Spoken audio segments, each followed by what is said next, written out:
Solidarity, y'all, and shalom. Good day. Baruch Hashem. Welcome, everyone. We're starting this one early today.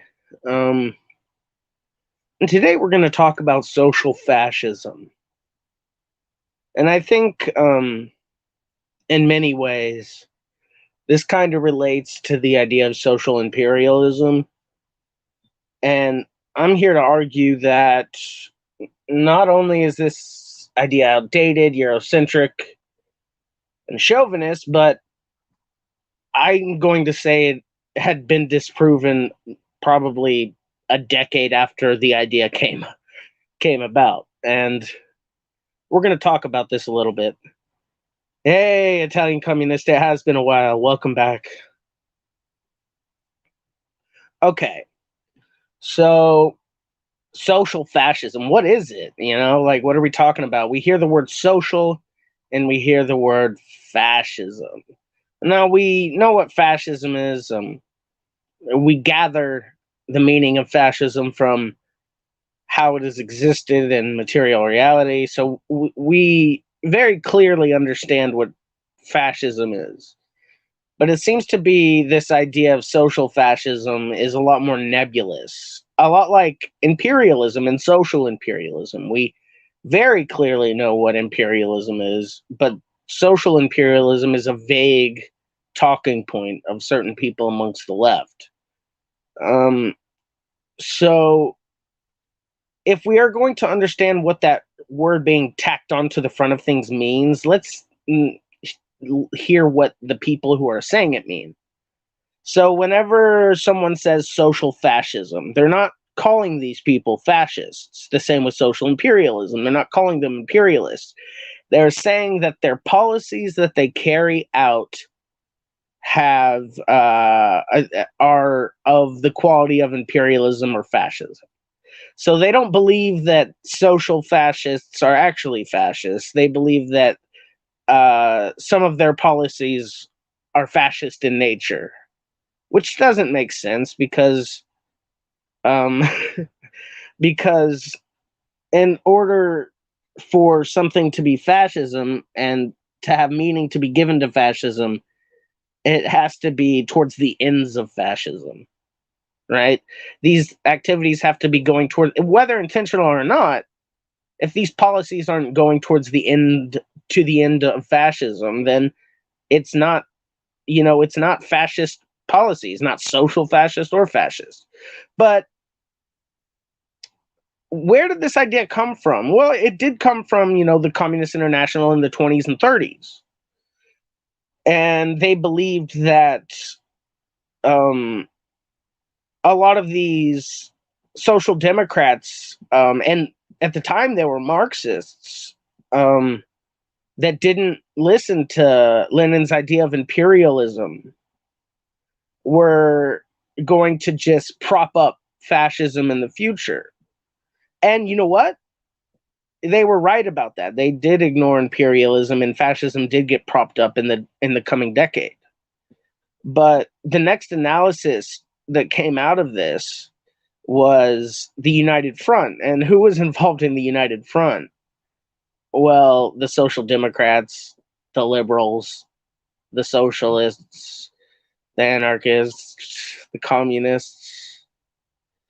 And that idea of social fascism faded in the minds of people, and it didn't pop up again until the new left of the 60s, basically the COINTELPRO left. But I want to make an even stronger argument here that even if this idea of social fascism was true today, I believe it would only apply to the social democrats within the imperialist core. Because the entire reason people like Lenin and Stalin initially called them social fascists was because of their rejection of Lenin's theory of imperialism. And what do we know today? So today we see the pink tide in Latin America, or in the global south. You see a lot of social democrats that have an anti-imperialist nature. Look at the Bolivarian Revolution, a social democratic society and party, but is very strongly anti-imperialist. Now, what they do social fascism? Absolutely not.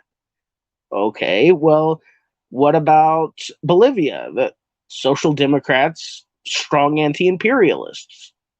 Okay, Pedro Castillo, social democrat, strong anti-imperialist. What's going on here? Well, it seems to me that the entire reason for calling these people social fascists has faded whenever they're not involved with imperialism. What if they come from a country that's a victim of imperialism? What if they are against imperialism and they're just not Marxist communists? Are they social fascists? No, absolutely not. Now, today, I suppose you could make the claim that the social democrats and the imperialist core are social fascists. I would just argue they're neoliberals, run of the mill neoliberals that do a bit more buying off of the working class. There's nothing. There's nothing fascist about that. Capitalist, sure. Bad, yes. But this seems to be the problem of social democrats, welfarist, third wayists, of the imperial core, not of the global south. And I hear all of these Maoists and ultra leftists and stuff calling social democrats in the global south social fascists and stuff because they're social democrats based on an idea that was rejected by the Communist International by the time they were fighting actual fascists. Well, that's what they say, but I don't even think social fascism is real. Italian communist. I would say that social fascism today doesn't even exist. I would say it was disproved when during the United Front era in the late 30s and into the 40s of the Communist International to fight fascism, which the Social Democrats were a part of, right? So that once fascism had actually manifested itself in reality in Europe and they actually had to fight it, they rejected the idea of social fascism. Yeah, I mean, that's how I see a lot of them.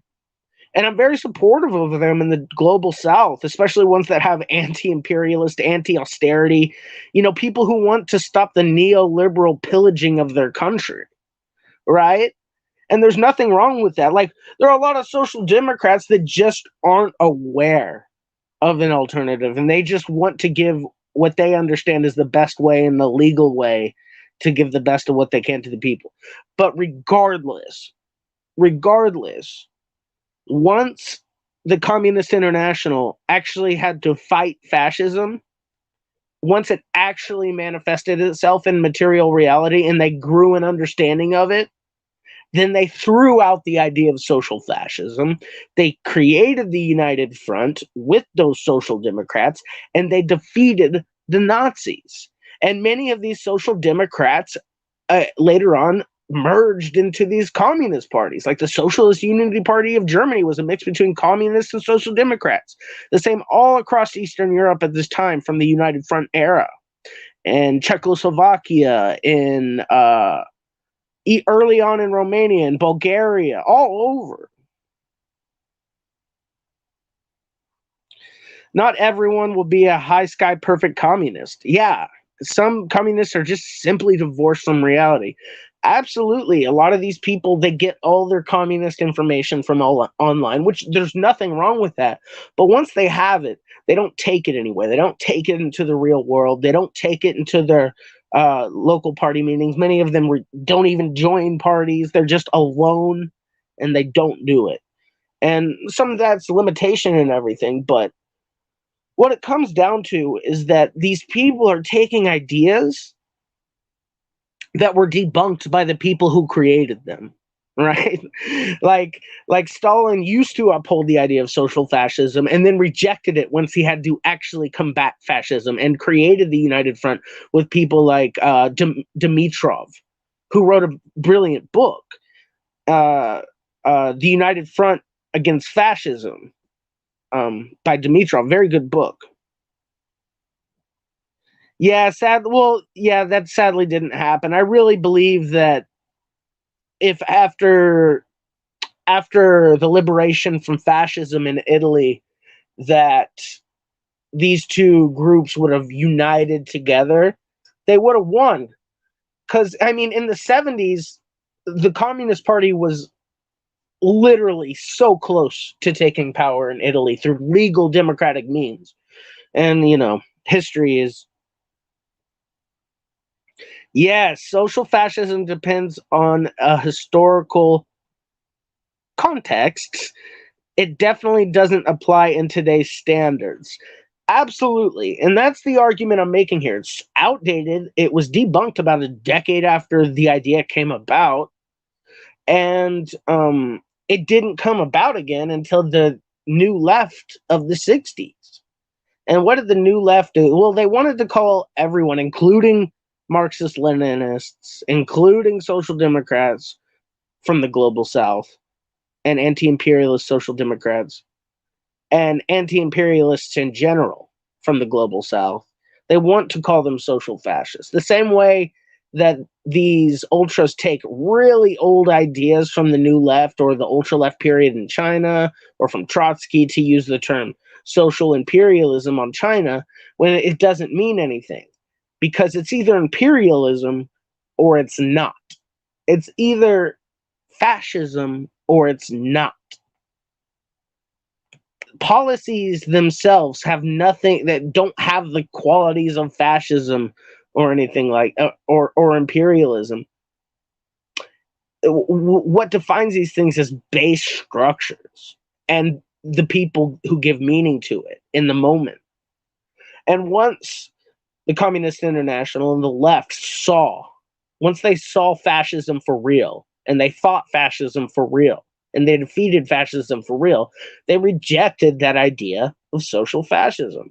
But for some reason, so many ultra-leftists and Maoists just want to. Yeah, exactly. Being divisive is ridiculous. The right wing are united with NCAS. In fact, the right wing are super united.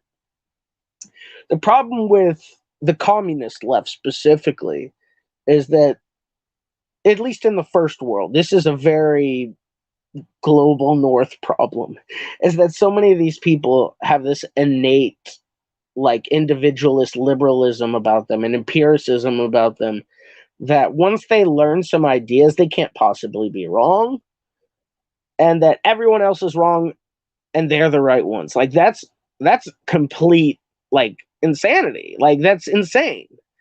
Um, that's cult shit. We're the ones who have the correct ideas. No one else do. Well, I'm here saying, as a Marxist-Leninist, that non-Marxist-Leninists and non-communists have a lot of great fucking ideas, and some of them have been better than ours, and many of them. So we need to stop being divisive. We need to start fighting the real fucking enemy, and it's actual fascists, and it's actual imperialists, not this imagined social fascism or social imperialism. It's not good. It's not dialectical, and you're not even looking at it in a historical materialist context. You're not even looking to what the people who proclaimed it initially said about it 10 years later.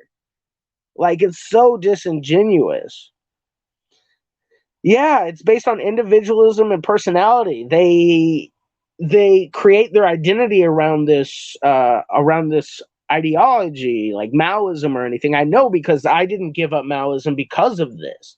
I was attached to this appearance and ideology and point of view. I'd sunk in so much time and effort into organizations and defending this point of view, that when I started growing out of it, that I didn't want to even give up the label. Like, it was an individualist, selfish, personal attachment, and you have to let go of that stuff. Like, it's not just like one person, it's all of us here in the West. We all have to let go of this individualism. We have to let go of this innate liberalism.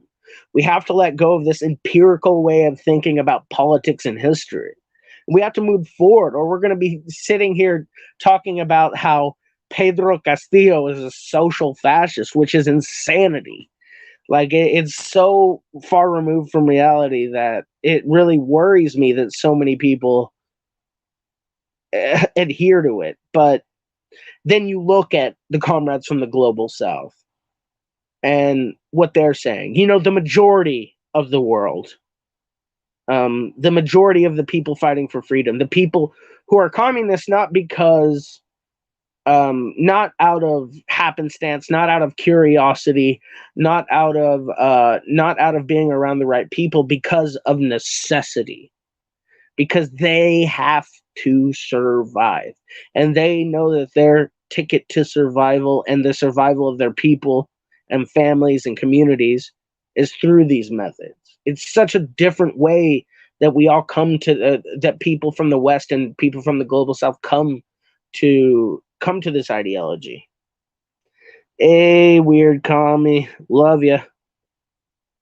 So I'm just gonna leave it here and say that social fascism isn't real.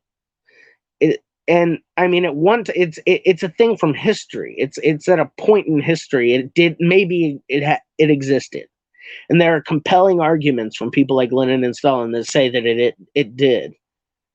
But by the 40s, that idea is already outdated, and then it didn't pop up again until the 60s, the late 60s, and these people have been holding on to it all over again.